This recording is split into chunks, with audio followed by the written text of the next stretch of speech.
আসসালামু আলাইকুম এভরিওয়ান। আজকে আমরা চলে যাচ্ছি বরিশালের উদ্দেশ্যে। বরিশালের পিরোজপুরের এক প্রত্যন্ত গ্রাম স্বরূপকাঠি, যা এক সৌন্দর্যের নিদর্শন। আমরা আজকে যাচ্ছি সব বন্ধু এবং ছোট ভাই সবাই মিলে। আমরা যেখানে যাচ্ছি সেখানে আমার এক বন্ধুর বাসা। বন্ধুর নিমন্ত্রণে আসলে আমরা ওখানে যাচ্ছি। সেখানে যাওয়ার মূল উদ্দেশ্য আমার ভাই সনদ, সে দেশে আসার পরে চাইলেও কোথাও ঘুরতে যাওয়ার জন্য। তাই দেরি না করে আমরা রওনা দিয়ে দিলাম পিরোজপুরের উদ্দেশ্যে। আমাদের জার্নি শুরু হলো ঢাকার সদরঘাট থেকে। আমরা সদরঘাট থেকে লঞ্চে উঠে বাইক নিয়ে রওনা দিলাম পিরোজপুরের উদ্দেশ্যে।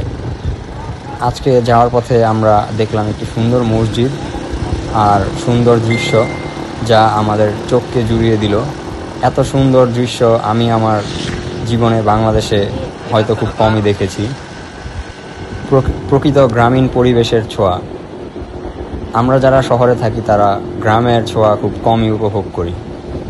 তাই সেটা উপভোগ করার জন্যই আমরা যাচ্ছি মূলত বরিশালের উদ্দেশ্যে। সেখানে রয়েছে প্রচুর পরিমাণে খাল, বিল, নদী, নালা। আমার যে বন্ধুর বাড়িতে যাচ্ছি তার বাড়ির আশেপাশেও রয়েছে প্রচুর খাল। আপনারা ভিডিওতে অবশ্যই দেখতে পারবেন, সেখানে প্রচুর খাল রয়েছে এবং সেখানে কাঠের প্রচুর ব্যবসা হয়।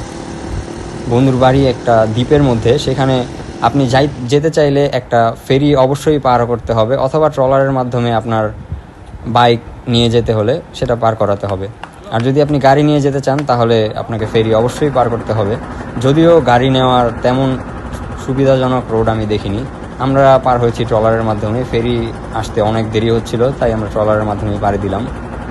আপনারা দেখতে পাচ্ছেন অবশ্যই এত সুন্দর দৃশ্য, মনোরম দৃশ্য।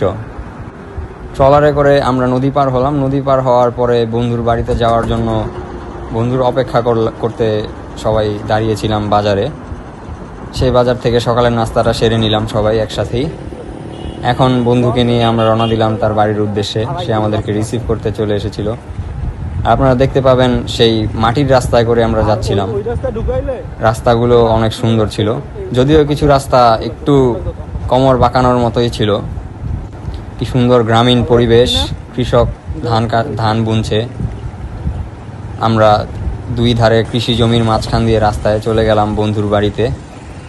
বন্ধুর বাড়িতে যাওয়ার রাস্তা একটু বিপজ্জনক ছিল, কিন্তু রাস্তাটা আমরা সবাই এনজয় করেছি অনেক, যেহেতু সব ভাই এবং বন্ধুরা সবাই একসাথে যাচ্ছিলাম। রাস্তায় এক আজব গাছের দেখা পেলাম, যার বয়স প্রায় 200 বছরেরও বেশি। বন্ধুর বাড়িতে চলে আসলাম। এত সুন্দর কাঠের ঘর আমি রিসোর্ট ছাড়া কারো বাড়িতে খুব কমই দেখেছি। অবশেষে বন্ধুকে নিয়ে বেরিয়ে পড়লাম তার গ্রাম ঘুরে দেখার উদ্দেশ্যে। একটি সুন্দর জায়গা দেখে আমরা সবাই দাঁড়ালাম এবং উপভোগ করলাম সেখানকার প্রকৃতি। ধন্যবাদ আজকের জন্য সবাইকে। এখানেই আমরা শেষ করছি। আবার দেখা হবে ইনশাআল্লাহ।